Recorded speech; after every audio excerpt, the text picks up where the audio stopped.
Ito na ang resulta sa paggamit ko ng Cogent Biostimulant Fertilizer. At ito ay ini-sprayhan ko ng isang beses sa isang linggo. At makikita naman ninyo, ang bunga, napakadamay, mahaba at malulusog.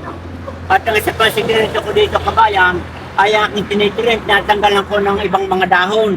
Dahil kapag ng isang halaman ay sobrang dami ng dahon, lalo itong sili, ay nagkukonsentrate siya sa maraming dahon, hindi sa katulad dito na pagkapadami ng bunga.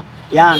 At ito ay napaka-applicable din sa mga carrots, sa repolyo, at saka lettuce, at sa iba pang mga halaman.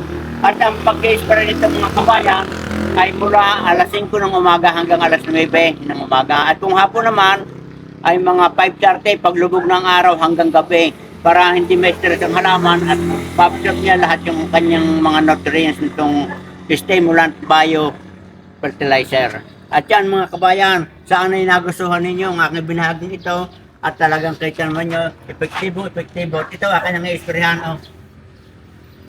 At ang pag-spray sa ilalim ng dahon at hanggang sa ibabaw sa mga sanga at puno para siya ay makakuha ng saganang nutrihino na magsusupply ng malusog at magandang mga bunga ng sili.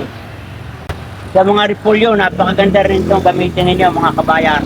So hanggang dito na lamang at may nagustuhan ninyo at may natutunan sa paggamit ko ng Cogent Biostimulant Fertilizer. At paki-heart ng button para kayo updated sa aking mga video.